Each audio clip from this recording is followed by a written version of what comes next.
Hello everyone, কেমন আছো সবাই? আশা করছি সবাই খুব ভালো আছো। আমি তৃষা, আমার একটা নতুন ব্লগে তোমাদের সকলকে ওয়েলকাম। তো সকালে ঘুম থেকে উঠেই আগে ভালো করে বিছানাটা পরিষ্কার করে নিলাম। আর আমিও ঘুম থেকে উঠে গেলে না, ডুগ্গু উঠে পড়ে, বলতে পারো মা ছেলে দুজনে একসাথেই ঘুম থেকে উঠি। তো সবার প্রথমে উঠে আগে বিছানাটা ঠিক করে নিলাম, কারণ বিছানাটা যদি অপরিষ্কার থাকে না, মানে সকাল সকালে জানি মনটাও কীরকম খারাপ খারাপ হয়ে থাকে আমার, সেটা আমার ক্ষেত্রে। তো সকালে ঘুম থেকে উঠে আগে বিছানাটা তোলার চেষ্টা করি, তুলে তারপর পর্দার গুলো সরিয়ে দিলাম। আর ডুগু দেখো আমার পেছনেই ঘুরঘুর ঘুরঘুর করছে, আমি যতক্ষণ না ওকে কোলে না নেবো ততক্ষণও চুপ করবে না। তারপরে একটু কোলে নিয়ে আদর টাদর করে এবার সোজা চলে গেলাম ওকে মুখটা ধোয়াতে, কারণ ওকে আমি আগে একটু ব্রাশ করিয়েছি, কিন্তু ও তখন মুখটা কিছুতেই ধুবে না। তারপর আবার এই যে জলের সামনে নিয়ে এসে মুখটা ধুয়ে দিলাম। তো এবারে ডুগুকে আমি খাওয়ানোর চেষ্টা করছি জল। সকালে উঠেই ওকে আগে একটু উষ্ণ গরম জল খাওয়াই, কিন্তু ও কিছুতেই খেতে চায় না। ওই জোর জবরদস্তি একটু ভুলিয়ে ভালিয়ে কথা বলে গল্প বলে ওর পিছনে আর কি সকালে উঠে আধা ঘন্টা টাইমটাই যায়। তারপরে যাই হোক, ওকে জলটা খাইয়ে এবার আমিও আমার জন্য কিন্তু এক গ্লাস জল নিয়ে এসেছি। আর দেখো কিছুতেই বসে থাকবে না। এবার আমি আমার ওই একটু গরম জলে লেবু, মানে এতদিন তো 3 দিন ওই জয়েন মৌরি ওসব খেলাম, এখন আবার এই গরম জলে লেবু দিয়ে খাচ্ছি। তো আমি এদিকে জলটা খাচ্ছি আর বারে বারে ঘড়িটা দেখছি যে কয়টা বাজে। আসলে না সকাল টাইমটা খুব তালতাল থাকে। এদিকে ডুগুর বাবাও বাজার নিয়ে চলে এসেছে, বেচারা একদম ঘেমে হয়ে গেছে। বাইরে যে গরম, আমি তো ঘরে আছি অতটা গরম বোঝা যায় না, কিন্তু বাইরে মানে বাজারে গিয়ে গরমের মধ্যে বাজার করে নিয়ে আসা কিন্তু টাফ একটা কাজ। তো বাজার করে সব বাজারগুলো আগে বের করলো। আর আমি বলছি যে কি বাজার এনেছো, কিছুতেই বলছে না। লাইট টাইট দিয়ে একবারে নিজে ঢালবে।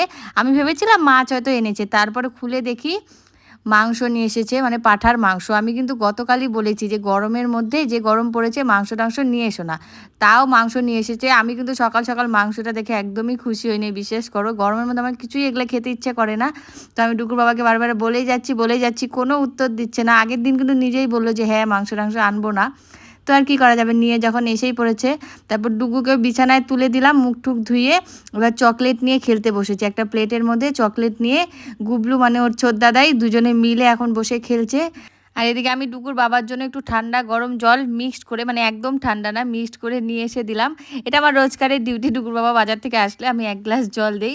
তো জল খেলো, গ্লাসটা নিয়ে সোজা রান্নাঘরে চলে আসলাম। এবার রান্নাঘরে ডুগুর ভাতটা করেছিলাম প্রেশারে। নর্মালি প্রেশারে খুব একটা বেশি করি না, যেদিন সময় থাকে না তাল তাল থাকে প্রেশারে বসিয়ে দিই। সব সিদ্ধ ভাত করেছি, আর নাহলে এই সসপ্যানটার মধ্যে না ডুগুর ভাতটা করি। তো এই যে ডুগুর জন্য সিদ্ধ ভাত আর ডিম সিদ্ধ। আর এখানে ভাবছো যে দুটা থালা কেন? দুটা থালা মানে একটা গুবলুর, মানে গুবলুকে যারা যারা চেনো না, অনেকেই চেনো যারা আমার ভিডিও দেখো, গুবলু হলো আমার ভাসুরের ছেলে। এরা দুজনে সকালে একসাথে বসেই ভাত খায়, তার ডুগুর মানে গুবলুর জন্যও ভাত করা হয়। তো যে দুজনে মিলে বসে খাচ্ছে, দুনিয়ার গল্প করছি। ডুগুর সাথে কিছুতেই খাবে না, মানে সকাল থেকে উঠে যে ওর পিছনে আমার এতটা সময় দিতে লাগে। তা এদিকে আবার ডুগুর বাবা ছুলছে রসুন, যেহেতু মাংস নিয়ে এসেছে, আর রসুন ছোলার দায়িত্ব ডুগুর বাবারই থাকে। রসুন ছুলতে আমার একদম বিরক্ত লাগে, আর ডুগুর বাবা বেশ ভালো করে রসুনগুলো ছুলেও দেয়। রসুন ছোলা থাকলে না অনেকটা হেল্প হয়ে যায়। তো তারপরে এবার আমি তাল করে নিচে নেমে গেলাম, কারণ আমার কয়েকটা পার্সেল এসেছে। কয়েকটা মানে 3-4টে পার্সেল একসাথে এসেছে। তো আগে আমি দাম টাম শুনে একবারে টাকা টাকা নিয়ে নিচে নেমেছি, না হলে টাকা নিচে নামবো তখন বলবে এই 11 টাকা লাগবে, হ্যানা লাগবে তেনা লাগবে। তো এই যে পার্সেলগুলো নিয়ে নিলাম। বাইরের যে টেম্পারেচার, বাপরে বাপ, চলো ভেতরে ঢুকে যাই। তো এবার এগুলোকে খুলবো, তোমাদের সাথে সেটাও শেয়ার করব। ভাবলাম নিচে যখন এসেছি এবার একটু দেখে যাই কে কী করছে। এদিকে দেখি মা মানে অনেকগুলো, বেশ এক ঝুড়ি বলতে পারো, মিষ্টি কুমড়া শাক ভালো করে কেটে ধুয়ে রেখেছে। মিষ্টি কুমড়া শাক খেতে কিন্তু আমি ভীষণ ভালোবাসি। কে কে খেতে ভালোবাসো কমেন্টে জানিও। এদিকে ছদ্দি মিলিকে খাওয়াচ্ছে। তো চলো এবার পার্সেলগুলো নিয়ে সোজা চলে আসলাম ঘরে, ফ্যান দিয়ে বসে গেছি। এবার তোমাদের সাথে শেয়ার করি কি কি নিয়েছিলাম। এবার আমি কি বার করছি দেখো, এত গরমে আমি উইন্টার কালেকশন বার করছি। হ্যাঁ আসলে আমি এগুলোই অর্ডার করেছিলাম। আমাদের একটু ঘুরতে যাওয়ার কথা আছে, মানে পাহাড়ের দেশে বলতে পারো। তো এখনও কনফার্ম না, কিন্তু আমি এগুলো অর্ডার করেছি কারণ দেখি অনেক কমে দিচ্ছে, সেল চলছে বলতে পারো। মানে 70% 80% নর্মালি থাকে, এত কিন্তু সেল থাকে না। তোমরা যারা যারা উইন্টার কালেকশন নিতে চাও একবার সার্চ করে নিয়ে নিও। আমি মেন্ট্রার থেকে নেই, তোমরা জানো যারা যারা আমার ভিডিও দেখো, আমি বেশিরভাগ জামা কাপড়ই মেন্ট্রার থেকে নেই। তো তাই তোমাদের সাথেও কিন্তু শেয়ার করছি। আমি 2টা জিন্স অর্ডার করেছিলাম, আর 2টাই যে উইন সেটারগুলো অর্ডার করেছিলাম। উইন সেটারগুলো পরতে আমার ভীষণ ভালো লাগে। ব্ল্যাকটা কিন্তু খুব সুন্দর এসেছে। আর একটা যেটা এসেছিলো সবার ফার্স্টে দেখালাম, সেটা একটু বড় সাইজ এসেছে, সেটা আমাকে আর কি এক্সচেঞ্জ করতেই হবে। হবে, কারণ আমার অতটা বড় সাইজটা লাগবে না। আমি একটু ভুলে হয়তো আমি অর্ডার করেছিলাম ঠিকই, তবে সাইজটা অনেকটাই বড় লাগছে। তো আমাকে মিডিয়াম বা লার্জ এসব অর্ডার করতে হবে। আর আমি কিন্তু এগুলো অনেক কমেই পেয়েছি। আমি নর্মালি খুব একটা দামি জিনিস পরি না, এমনি অকেশনালি পুজো পার্বণে মানে দুর্গাপূজার সময় তখন একটু দামি জিনিস নেই। তো যেহেতু অনেকটা কমে পেয়েছি, আমি এখানে বললাম না দামগুলো কত, তোমাদের যদি জানার ইচ্ছে হয় আমাকে কমেন্ট করো, তো আমি জানিয়ে দেবো তোমাদের। তো এই ছিল জিনিসগুলো, কেমন লাগছে নিশ্চয়ই কমেন্ট করে জানিও।